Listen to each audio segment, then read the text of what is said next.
I inherited my grandfather's land with a single condition: protect the Bigfoot family that saved his life, or lose everything he built over 60 years. Some people might think that sounds like the setup to a bad joke, or the ramblings of a senile old man, but I'm here to tell you it's neither. My name is Marcus Holland. I'm 34 years old, and until March of 2023, I was a software engineer living in a downtown Seattle apartment, writing code for a fintech startup and spending my weekends at coffee shops with names like Brew Theory and The Daily Grind. The closest I got to nature was the potted succulent on my desk that I kept forgetting to water. Then my grandfather died and everything changed. Robert Holland, everyone called him Dutch, passed away on March 3, 2023, at the age of 95. He'd lived alone on 240 acres of forested land in the Cascade foothills of Oregon since before I was born. My father always said Dutch preferred trees to people, and I'd only met him maybe a dozen times in my life. Family reunions he'd skip, holidays he'd ignore. He was the family mystery, the hermit relative who sent birthday cards with $20 bills but never made small talk on the phone. His funeral was held in the small town of Brightwood, population 812, in a church that smelled like old hymnals and pine cleaner. Maybe 15 people attended. I sat in the front pew next to my father, who looked uncomfortable in his suit, and watched as a handful of local old-timers filed past the casket. What struck me wasn't the grief, it was the way they looked at the body. Not with sadness exactly, but with something closer to reverence. A woman with silver hair and weathered hands touched the casket and whispered, "Thank you for keeping them safe." I thought I'd misheard. After the service, the lawyer, a tired-looking man named Gerald Simmons, handed me an envelope. "Your grandfather left specific instructions," he said. "You're the sole heir to the property, but there's a letter. He wanted you to read it alone, on the land itself." My father declined his portion without hesitation. "That place spooked me as a kid," he said. "You can have it, Marcus. Sell it, build on it, whatever. Just don't expect me to visit." I drove out to the property 3 days later in my Subaru, following GPS directions down increasingly narrow roads until the pavement turned to gravel, then to dirt. The driveway, if you could call it that, was 2 rutted tracks disappearing into dense forest. Douglas firs towered overhead, their branches creating a canopy so thick that even at noon, the light felt like twilight. The cabin sat in a small clearing, a modest structure built from hand-hewn logs, with a stone chimney and a porch that sagged slightly on one side. Solar panels on the roof looked relatively new, probably installed in the last decade. A propane tank squatted beside the structure like a metal toad. Inside, the cabin was surprisingly tidy.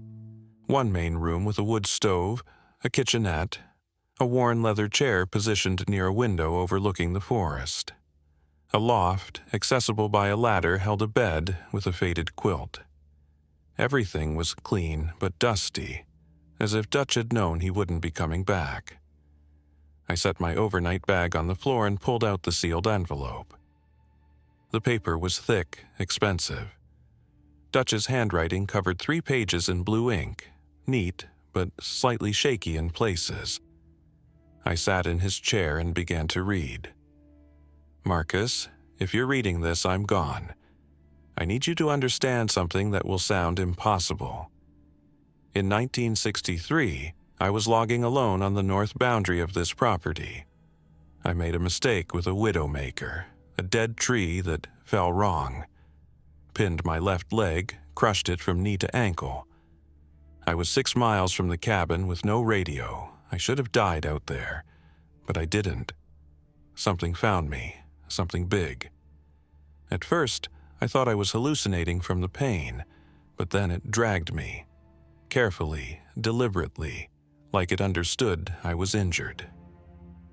It took 3 hours to get me back to the cabin. It stayed nearby while I crawled inside and splinted my own leg. Over the next weeks while I healed, it kept checking on me, leaving food, watching from the trees, making sure I survived. It was a Bigfoot, Marcus. I know how that sounds, but I saw it clearly multiple times. 9 feet tall, covered in reddish-brown fur, with eyes that showed intelligence I'd only seen in humans. When I could finally walk again, I found its shelter, and I found why it had saved me. The year before, in 1962, hunters had killed its family. Wife, 2 juveniles. Trophy hunters from California. I found the newspaper clippings later. They bragged about it in taverns. This creature was alone, traumatized, and somehow it chose to save my life anyway. I made a promise that day. I would protect it and any family it managed to rebuild. I would never let hunters on this land. I would keep their secret. For 60 years, I've kept that promise. Now, I'm passing it to you. They're still here, Marcus. 3 of them now. You'll find my journals in the desk, my maps in the bottom drawer. Follow my instructions. Leave offerings where I've marked. Give them time to trust you. And whatever you do, don't sell this land. Don't let anyone develop it. Their survival depends on these acres remaining wild. If you can't do this, if you think I'm crazy, I understand. But know that everything I've done, every year I've lived alone out here, was to honor a debt I could never repay. He saved me when he had every reason to let me die. Now, I'm asking you to save them. Dutch. I sat there as darkness fell outside, the letter trembling in my hands. The rational part of my brain said this was dementia or a lifelong delusion. But something else, something I couldn't quite name, told me to stay, to look, to understand. That night, lying in Dutch's bed, I heard something moving outside. Heavy footfalls, circling the cabin. Deliberate, measured, intelligent. I didn't sleep until dawn. I spent the first morning searching the cabin like a detective at a crime scene, pulling open drawers and cabinets with the methodical determination of someone who desperately wanted proof they weren't dealing with a madman's fantasy. The desk yielded exactly what Dutch had promised. 3 leather-bound journals spanning decades, their pages filled with observations written in that same neat handwriting. The earliest entry was dated April 1963, just weeks after the accident. He came again today, left a rabbit by the porch. I think he understands I can't hunt yet. His eyes held something I can't explain. Gratitude maybe, or recognition. We're both alone now. The bottom drawer contained topographic maps of the property, hand-annotated with symbols I didn't recognize at first. Small X marks in red ink, clustered primarily on the northern section. Numbers beside each mark, dates going back years. I spread the largest map across the desk and studied it under the morning light filtering through the window. The symbols formed a pattern, a circuit of sorts around the property's perimeter and along a creek that wound through the densest forest coverage. Dutch's instructions were clinical, almost scientific. Leave offerings at marked locations. Rotation: Monday North Creek, Wednesday Eastern Ridge, Friday Western Boundary. Apples, salmon when available, unsalted nuts, occasional berries. Place food on elevated surfaces when possible, flat rocks or stumps. Never approach if you see them. Let them come to you on their terms. Patience is respect. I felt ridiculous loading a backpack with groceries like I was preparing for the world's strangest camping trip. 3 apples, a bag of unsalted almonds, a package of smoked salmon I'd bought at a gas station in Brightwood. My phone showed 1 bar of service. enough to pull up the GPS coordinates Dutch had noted beside the first location. North Creek, 0.8 miles from the cabin. Elevation gain 300 feet. The hike took me through forest that felt primordial.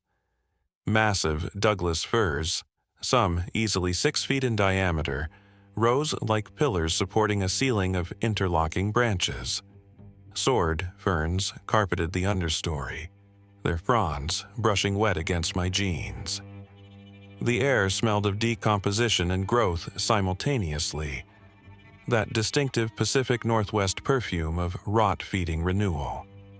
I'd spent my adult life in climate-controlled offices where the only smells were coffee and the faint ozone of overworked computers. This was overwhelming, almost aggressive in its aliveness. The creek bubbled over smooth river stones, maybe 15 feet wide, cold and clear enough to see the brown and green rocks on the bottom. A flat boulder jutted from the bank, waist high, its surface worn smooth. One of Dutch's red X marks had been carved directly into the stone, faded but visible. I arranged the food carefully, feeling watched despite seeing nothing, then retreated 30 yards and pulled out my phone to document everything with photos and video. Evidence for later, when I inevitably questioned my own sanity. I returned to the cabin and waited. At 4 in the afternoon, I hiked back. The food was gone, every trace, not scattered or partially eaten like a bear or raccoon would leave it, but completely removed. The boulder showed no scratches, no hair, no scat. Just absence where abundance had been. Over the next week, I fell into Dutch's routine with the dedication of someone performing a ritual they didn't fully understand, but desperately wanted to work. 3 offerings per week, different locations, always at the marked spots. I documented everything. Times, weather conditions, what I left, what remained. On Wednesday, the almonds were gone, but the apple remained, a single bite taken from it. By Friday, I understood they were testing me, learning my patterns as I tried to learn theirs. Dutch's journals became my nightly reading, each entry a window into a relationship that had unfolded over decades. The creature he'd named the Guardian in his notes appeared consistently throughout the years. Descriptions of behavior, seasonal patterns, signs of aging noted with the careful attention of a naturalist. Then, in 1987, a significant entry. He brought a female today, smaller, maybe 7.5 feet, lighter coloring. She stayed back, nervous, but curious. I think he's showing her I'm safe. Building trust beyond just us two. This gives me hope. I was reading by kerosene lamplight, the cabin's solar system conserving power, when I found the photographs. They were tucked into the back of the second journal, protected by a plastic sleeve. Polaroids faded to that distinctive yellowish tint of aged instant film. The images were frustratingly unclear, shot from distance through trees, but unmistakable. A massive figure, dark against lighter foliage, proportions wrong for any known animal. Another photo showed what might have been a handprint in mud beside a ruler, the hand easily twice the size of a human's. The plaster casts were in a wooden crate under the cabin, wrapped in old newspapers. I pulled one out carefully, brushing away dust. The footprint was enormous, 18 inches long, shaped like a human foot, but broader, flatter, with distinct toe impressions. The depth of detail was extraordinary. Dermal ridges visible on the toe pads, a scar or callus on the heel. This wasn't something you could fake easily, not with this level of anatomical accuracy. On my 10th day, I saw it for the first time. I'd just placed salmon and apples at the western boundary marker when movement caught my peripheral vision. I froze, every muscle locking simultaneously. 50 yards away, partially obscured by a massive cedar trunk, stood something that shouldn't exist. It was watching me with the stillness that only comes from complete confidence or extreme caution. Even at that distance, the size was shocking. Easily 8.5 feet tall, shoulders that would make a linebacker look malnourished, covered in fur that appeared reddish-brown in the dappled forest light. We stared at each other for what felt like an hour, but was probably 30 seconds. Then it shifted, a movement so fluid it seemed impossible for something so large, and vanished into the forest. No dramatic exit, no crashing through underbrush. Just there, then gone, like smoke dissipating. I sat down hard on a fallen log, my legs suddenly unable to support my weight. My hands shook as I pulled out my phone, but I hadn't thought to raise it during the encounter. No photo, no video, just memory and the hammering certainty in my chest that Dutch hadn't been crazy at all.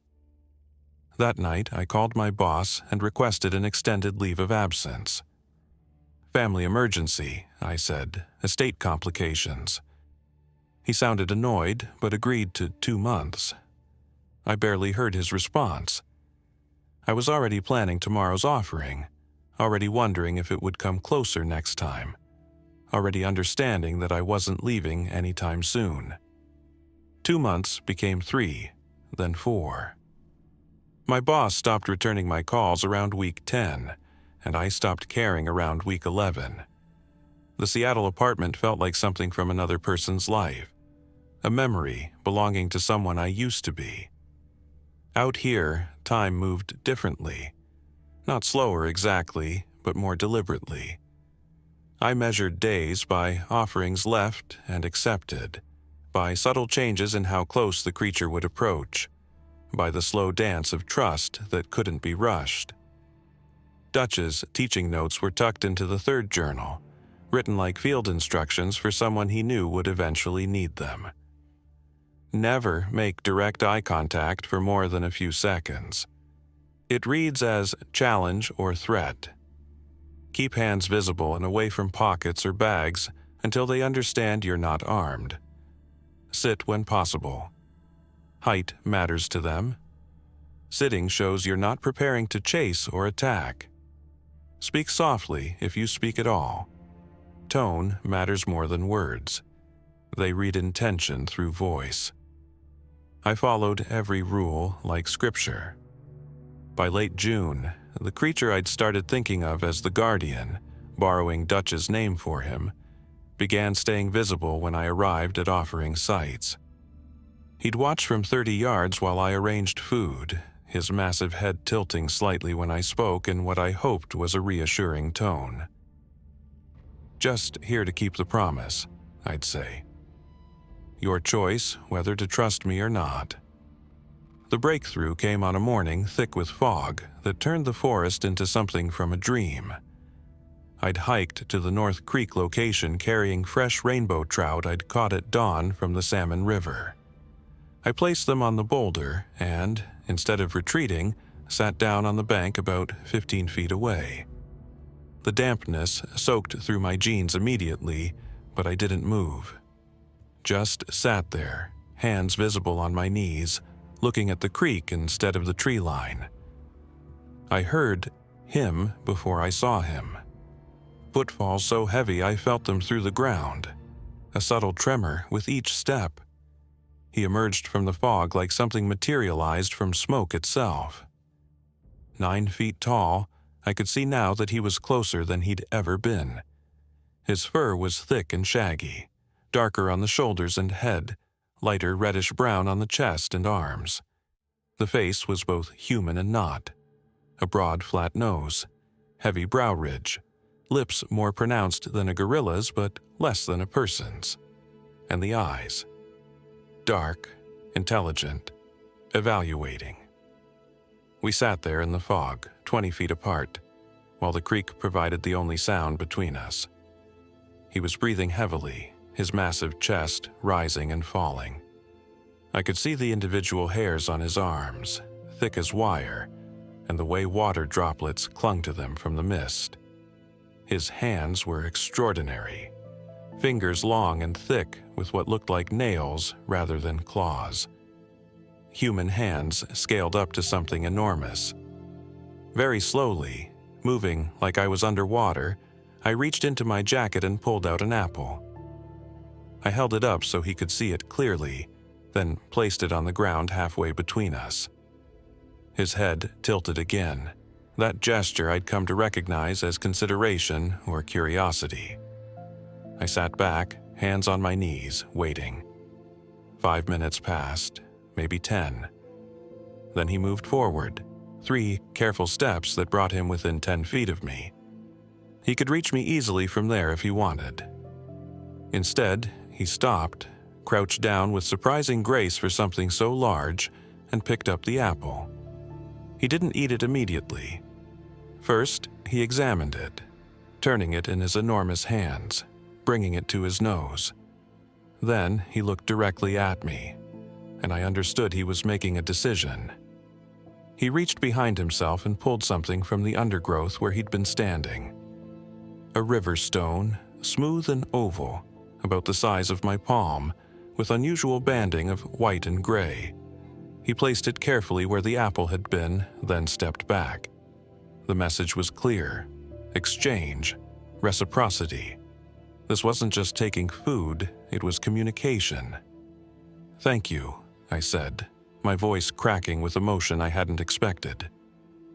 He made a sound in response, a low rumble that I felt in my chest more than heard. Not aggressive, almost conversational. Then he took the trout from the boulder, moving with that same fluid, impossible grace, and disappeared back into the fog. I sat there for another 20 minutes, holding the stone, understanding that something profound had just happened. He'd chosen to trust me, at least partially. Over the following weeks, the pattern continued. I'd leave offerings, sometimes staying, sometimes going. He'd appear more frequently, sometimes accepting food while I watched, other times leaving gifts. Interesting pine cones, a perfect bird skull. Once a cluster of wild mushrooms that Dutch's notes confirmed were choice edibles. Then, in early August, he brought the others. I arrived at the Eastern Ridge location to find him already there, but he wasn't alone. Behind him, partially hidden by a large hemlock, stood a smaller figure. Maybe 7 feet tall, slighter build, fur a lighter cinnamon brown. She stayed back, nervous, eyes darting between me and the guardian. And beside her, barely reaching her shoulder, was a juvenile. Young, maybe equivalent to a human teenager, with lighter golden brown fur and eyes full of curiosity barely contained by caution. My breath caught. A family. Dutch's journals had mentioned this, but seeing it was completely different. The guardian made soft sounds toward them, gentle rumbling vocalizations that were clearly communication.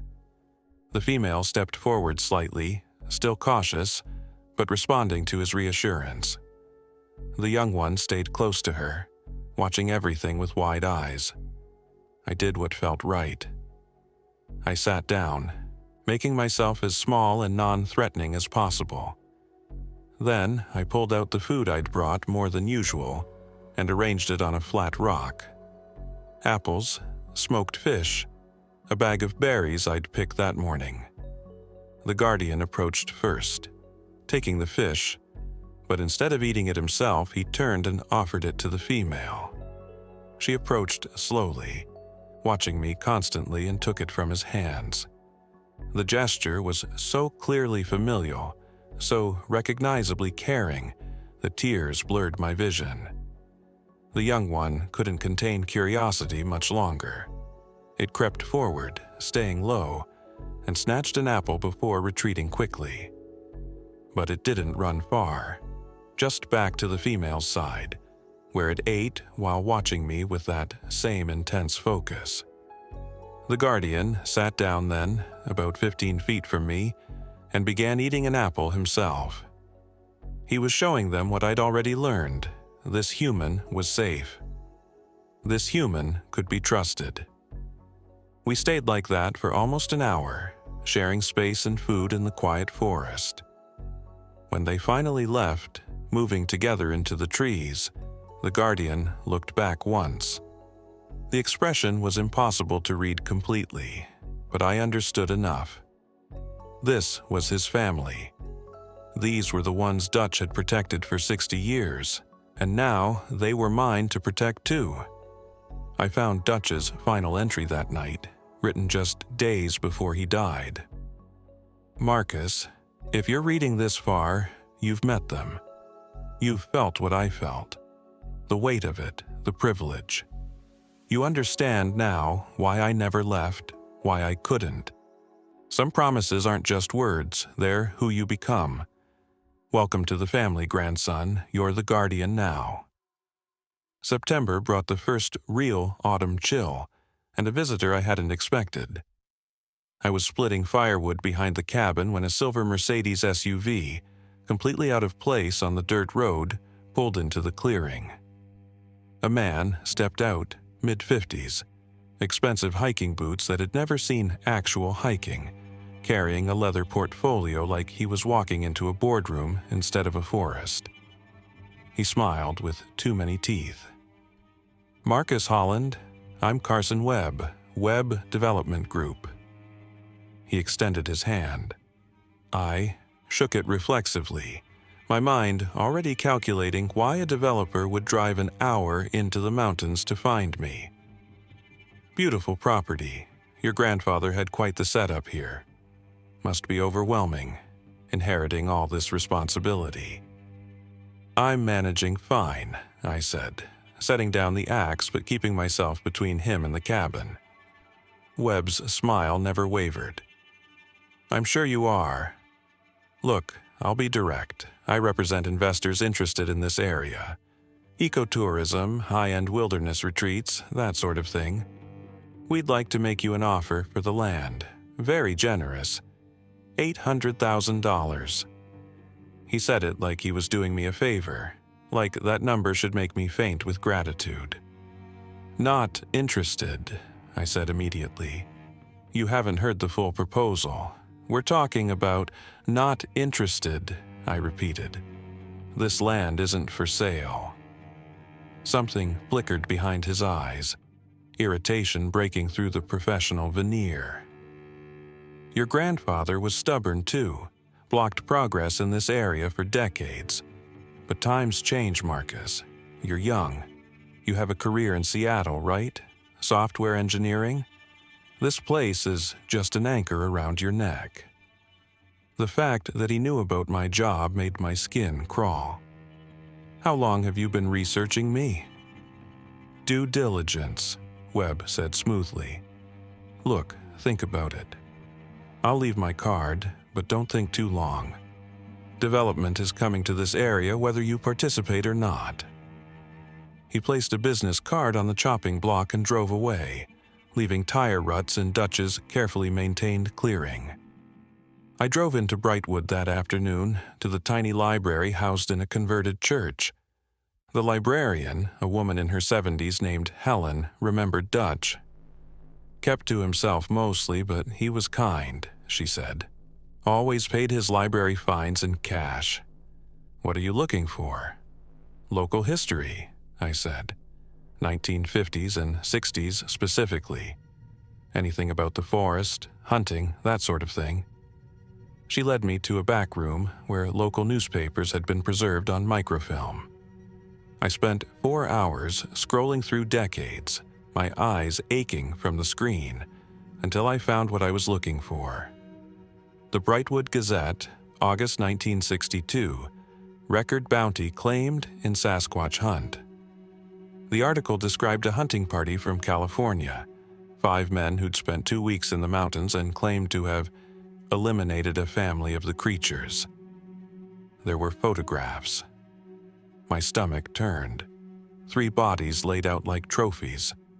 Large adults and smaller juveniles, their faces frozen in death, while men with rifles grinned beside them.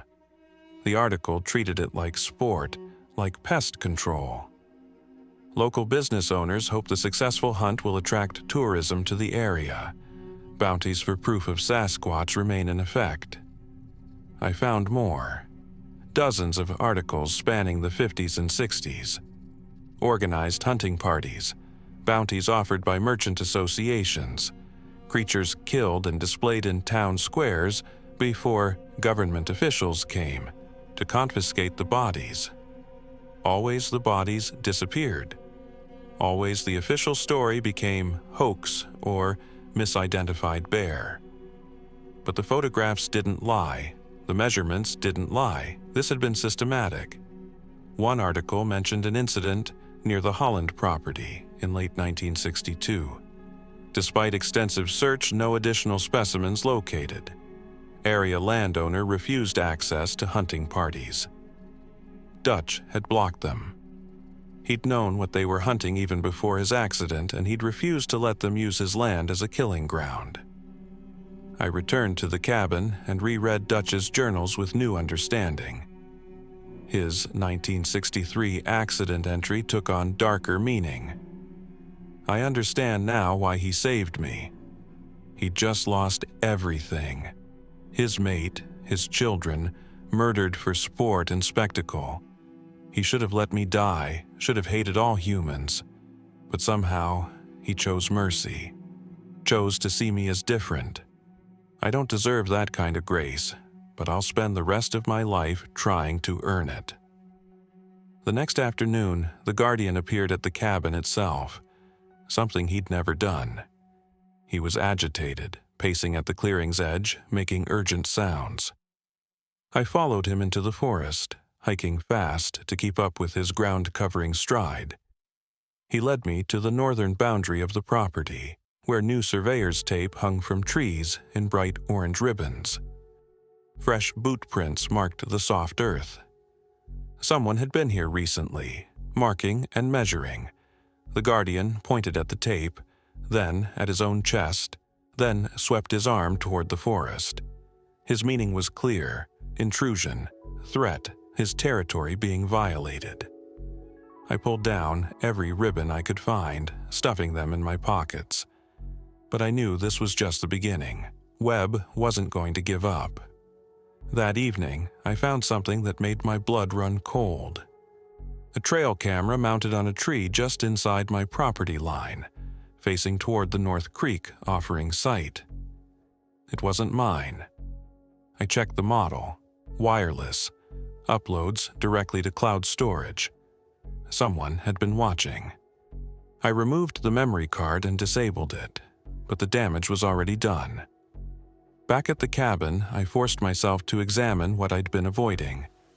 The guardian's left side, where his fur grew thinner, showed scarring I'd noticed but never fully processed. Old wounds, deep grooves that had healed decades ago. I thought about Dutch's journal, about 1962, about a creature that lost everything. The next time I saw him, I did something I'd never done. I approached close enough to see the scars clearly. He stood very still, letting me look. The wounds ran along his ribs and shoulder, parallel lines that could only have come from bullets that nearly killed him but didn't. He'd been there. He was the survivor Dutch had written about. The one who'd lost his family to hunters, who'd saved a human anyway, who'd somehow found the strength to build a new family despite everything. He made a sound, deep and mournful, that I felt in my bones. Then he did something that broke me. He touched a cedar tree trunk, then his own chest. The gesture I'd seen in Dutch's notes: home, self. Then he gestured to the female and juvenile, wherever they were in the forest. Family. Then he looked at me, with eyes that held 60 years of hiding, 60 years of fear, 60 years of wondering when the hunters would come back. I understood then what Dutch had known from the beginning. This wasn't about feeding wild animals or protecting an interesting species. This was about bearing witness to a genocide that no one acknowledged. about standing between a family and the forces that wanted to exploit or eliminate them, about keeping a promise to someone who'd chosen mercy when they had every reason to choose revenge. "I won't let them hurt you," I said, my voice shaking. "I don't care what it costs. You're safe here." He reached out slowly and placed one enormous hand on my shoulder. Just for a moment. Then he was gone, melting into the forest with that impossible silence. But I stood there long after, feeling the weight of his touch, understanding that I'd just been given the same trust Dutch had earned in 1963. And somewhere out there, Carson Webb was planning his next move. I spent 3 days tracing where that trail camera's data had gone, using every skill from my software engineering background to follow digital breadcrumbs most people wouldn't know to look for. The camera's serial number led to a purchase order from Web Development Group. The uploaded files went to a private server registered under something called Cascade Wilderness Ventures LLC, but the business filing showed Carson Webb as the principal owner. He hadn't just stumbled onto my property. He'd been watching it, studying it, waiting. I called Webb's office pretending to reconsider his offer.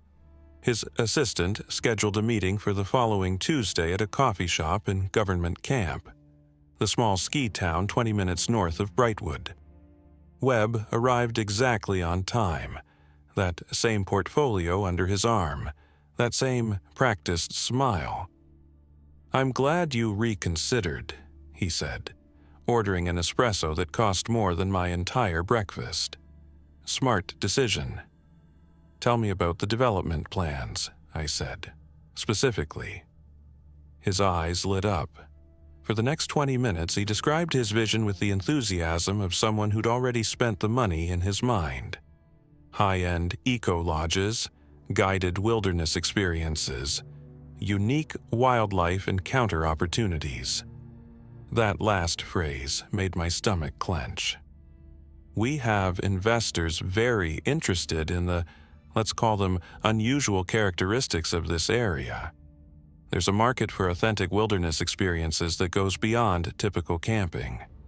"You mean Bigfoot tourism?" I said flatly. Webb's smile didn't falter. "I mean, providing access to one of the Pacific Northwest's most enduring mysteries. People will pay extraordinary amounts for that kind of exclusive experience. Your property is the key to the entire project. It's positioned perfectly, accessing the creature's primary territory." So he knew. Not suspected, knew. "I'm not selling," I said, standing up. "Not now, not ever." The smile finally dropped. "You're making a mistake. We've already acquired the 3 properties bordering yours to the east and north. We're in negotiations for the western parcels. You'll be surrounded, Marcus. An island of stubborn nostalgia in the middle of progress." I walked out without responding, but my hands were shaking when I reached my truck. He wasn't bluffing. Over the next week, I drove the perimeter roads around my property and confirmed it. Surveyors working adjacent lands, new private property signs going up, web development markers appearing like a disease spreading through the forest. He was building a cage around the land, and eventually around the family. The creatures noticed. The Guardian showed me evidence throughout November. Fresh human footprints near their shelter, the scent markers they used to communicate disturbed. Trees marked with surveyor's paint getting closer and closer to the property line. The female stopped bringing the juvenile to our meetings. They were pulling back, going deeper, preparing to abandon territory they'd held for generations. I found an ally in Helen from the library. She mentioned a name over coffee, James Whitlock, a retired Forest Service ranger who'd worked with Dutch back in the 70s. "If anyone understood what your grandfather was protecting, it was Jim," she said. I called him that afternoon. Whitlock agreed to meet at the cabin. He was 78, weathered like old leather, with eyes that missed nothing. He walked the property with me, nodding at things I didn't mention. "Dutch and I had an understanding," he finally said. "There are things in these forests that don't fit in official reports. Things that deserve to be left alone." He was protecting something important, wasn't he? "Yes," I said simply. "Webb's been buying land for 6 months," Whitlock told me. "Started right after Dutch died, like he was waiting. You need legal protection, something that makes development impossible even if he owns everything around you." He connected me with an environmental attorney named Sarah Chen, who specialized in conservation easements and land trusts. She drove out the next week, reviewed Dutch's property documents, and delivered complicated news. "Your grandfather had this land in a conservation trust, but it expired with his death. You have a 6-month window to renew it, but you need to demonstrate ecological significance. Endangered species habitat, unique geological features, cultural or historical importance. How long do I have?" I asked. "The trust expires March 3rd, exactly 1 year after your grandfather's death. After that, the land is legally unrestricted. Webb could force a sale through various legal pressures, especially if he owns the surrounding parcels." December brought early snow and escalating pressure. Code enforcement officers appeared, citing violations for the solar panel installation, the cabin's septic system, supposed encroachments on setback requirements. Each citation came with fines and mandatory corrections that would cost thousands. Webb's legal warfare had begun. Then I found them. Fresh boot prints in the snow near the northern shelter, and worse, equipment. Motion sensor cameras, but not for wildlife photography. These were military-grade thermal imaging units, the kind that detect heat signatures through cover. Someone had been inside my property boundary at night, setting up surveillance I couldn't easily find or disable. I hiked to the shelter in near panic. The family wasn't there. Their carefully arranged bedding was disturbed, scattered like they'd left in a hurry. I followed tracks in the snow, large distinctive prints moving fast, heading deeper into the mountains toward the high country where few humans ventured even in summer. They were running. I found the guardian 2 miles in, near a frozen waterfall. He was alone, standing watch, but his posture radiated stress. When he saw me, he made sounds I'd never heard before, urgent and distressed. He gestured back toward my property, then toward the mountains, then at himself. A question: stay or go, fight or flight. The decision he'd been avoiding for months had arrived. I pulled out my phone and showed him something, though I don't know how much he understood. Photos I'd taken of the surveyor's markers, the encroaching development, Webb's business cards, the trail cameras. I was trying to show him, I see the threat too, I'm fighting it. He watched the screen, head tilting, those dark eyes processing. Then he did something that shattered me. He reached into a crevice in the rocks and pulled out a waterproof container, similar to the one Dutch had kept. Inside were more newspaper clippings, older than the ones I'd found in the library. Articles from the 40s and 50s about Bigfoot hunts, about bounties, about creatures killed and displayed. He'd kept his own archive of the war against his kind, evidence of why they hid, why they feared, why trust was so difficult. One clipping showed a creature in a cage, captured alive in 1957, with text describing plans to transport the specimen to an undisclosed research facility. The creature in the photo looked terrified, hands gripping the bars, eyes wide with incomprehension of what was happening. The article ended abruptly, with no follow-up about what happened to it. "They want to do this again," I said, understanding flooding through me. "Webb doesn't just want to observe you. He wants to capture you, monetize you, turn you into an attraction. The guardian made a sound of agreement, of ancient knowledge confirmed. He'd seen this pattern before, or his parents had, or the stories had been passed down through generations. Humans found them. Humans destroyed them. Humans took everything. I met his eyes, directly, breaking the usual rule. Not me, not Dutch, not everyone. You're not leaving. This is your home. I'll find a way to protect it. He held my gaze for a long moment. Then he placed his hand on my shoulder again, that gesture of trust and burden sharing. But this time, when he pulled away, he left something in my hand. A small, carved figure, roughly shaped from wood, unmistakably representing a human. Me. He'd made it himself. I stood in the snow, clutching that carving, as he disappeared into the white forest. The family was counting on me. Dutch had counted on me. And I had less than 3 months to find a solution before everything he'd built, everything he'd protected, would be lost to Carson Webb's vision of profitable wilderness. January brought legal letters that arrived like clockwork, each one more threatening than the last. Webb filed nuisance complaints with the county, claiming my property created fire hazards and violated land use regulations. Code enforcement became a weekly harassment. My savings, already depleted from 4 months of not working, hemorrhaged into legal fees and mandatory property improvements that felt designed purely to bleed me dry.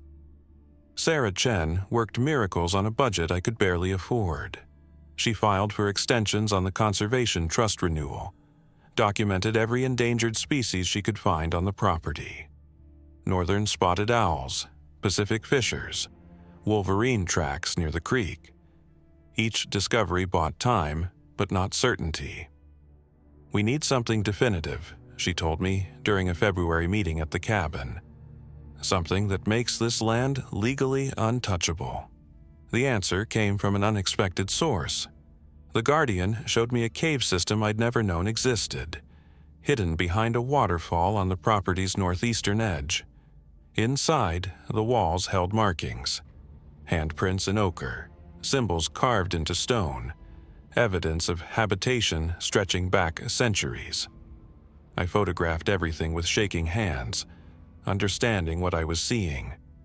This wasn't just Bigfoot territory. This was archaeological evidence of a species with culture, with history, with generational memory preserved in stone. I called Dr. Patricia Vance from Portland State University's anthropology department, describing the cave system vaguely as possible indigenous cultural sites. She arrived 2 weeks later with a graduate student, her skepticism evident until she saw the handprints. They were too large, wrong proportions for human hands, but the artistic intent was unmistakable. Representations of animals, of family groups, of the forest itself. "This is extraordinary," she whispered, running gloved fingers near but not touching the ochre. "The preservation is incredible. These markings could be hundreds of years old, maybe more. This site has significant archaeological value." She began the process immediately for State Historical Landmark designation, a protection that would supersede almost any development plan. But Webb had his own timeline. I learned through Whitlock's connections that Webb's investors were scheduled to visit in late March for a site tour. The real purpose, according to documents Whitlock obtained through Freedom of Information requests, was creature observation and potential live capture for research purposes. They had tranquilizer equipment, transport cages, veterinary staff on standby. This wasn't ecotourism. This was a hunting expedition dressed in corporate language. The weather turned vicious in early March. Heavy snow made the property nearly inaccessible except by snowmobile, which I'd purchased with the last of my credit. On March 10th, I was checking the northern boundary when I heard engine sounds that didn't belong. 2 snowmobiles, carrying men I didn't recognize, heading toward the shelter area with equipment packs that could only mean trouble. I intercepted them a quarter-mile from the den site, positioning my snowmobile to block the trail. "This is private property. You need to leave." The lead rider pulled off his helmet. Not Webb, but someone who worked for him based on the company logo on his jacket. "We have permission to survey. Wildlife assessment for the development project." "You have permission for nothing. Get out." He smiled, the kind of smile that said he'd been hoping for confrontation. "We're conducting a legitimate biological survey. You can't stop us." I pulled out my phone and called the county sheriff, a man named Tom Bergstrom, who'd known Dutch and had made his position on harassment clear during previous visits. "I've got trespassers with tranquilizer equipment heading toward endangered species habitat," I said, loudly enough for them to hear. The smile faded. They left, but the message was clear. Webb was done waiting. He was coming for the family, legal protection or not. I found the guardian that evening near the frozen waterfall, his family huddled behind him in the lee of the rocks. They looked exhausted, stressed by constant vigilance and the coldest winter in a decade. He made questioning sounds, gestures that asked what I'd asked myself every day. Can you really protect us? Or should we finally leave? I showed him my phone, pulling up the email from Dr. Vance. The historical designation was progressing. Sarah had filed an emergency injunction against development based on the archaeological findings. We had support from environmental groups, from the Forest Service, from people who understood even if they didn't know the full truth. "We're winning," I said. Not sure if he understood the words, but hoping he understood the tone. Then my phone rang. Sarah's name on the screen. I answered, and her first words made my stomach drop. Webb's company just filed for bankruptcy. But before they did, they sold all their property holdings to a larger development corporation based in California. Marcus, the new owners are starting work immediately. They're claiming the bankruptcy voids, all pending legal actions. I looked at the guardian, at his family shivering in the cold, at the mountains that had been their home for generations. "How long do we have?" "They're mobilizing equipment now, maybe days." The next 72 hours blurred into frantic action. Sarah filed emergency appeals. Dr. Vance expedited the historical review process, calling in favors from the State Historic Preservation Office. Whitlock contacted every environmental group and journalist he knew. I barely slept, living on coffee and adrenaline, checking the boundaries constantly for incursion. On March 15th, I heard the sound I'd been dreading. Heavy equipment moving on the adjacent property, chainsaws starting, voices calling coordinates. They were beginning clearing operations, moving toward my property line. I hiked to the boundary and found a dozen workers, bulldozers, and a man in a hard hat who introduced himself as the new project manager. "You're on the edge of a protected historical site," I said, showing him the documentation Sarah had prepared. He barely glanced at it. "We're on our property, not yours. You have a problem, take it up with our lawyers." That's when I saw it. Webb himself, standing near an equipment trailer talking on his phone. He'd sold his company but stayed on as a consultant, unwilling to let his prize slip away. Our eyes met across the 50 yards of torn earth. He smiled. I made a decision that would define everything that followed. I called every media contact Whitlock had given me, every environmental blogger, every citizen journalist who cared about forest preservation.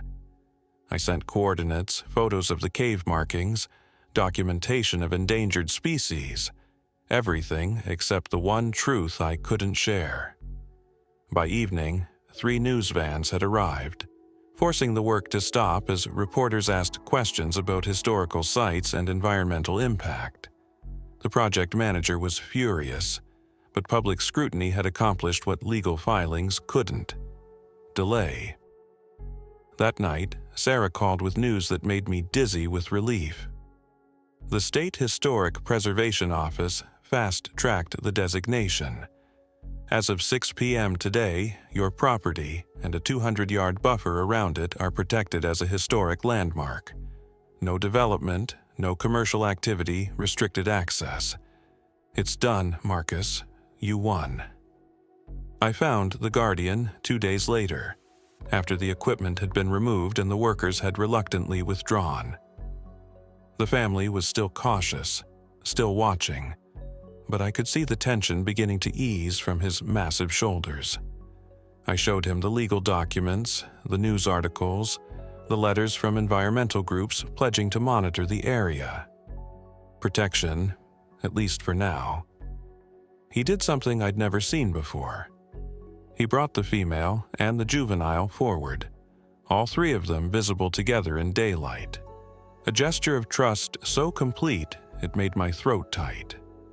The juvenile approached closer than ever, curious and young enough to not carry the full weight of their species' trauma.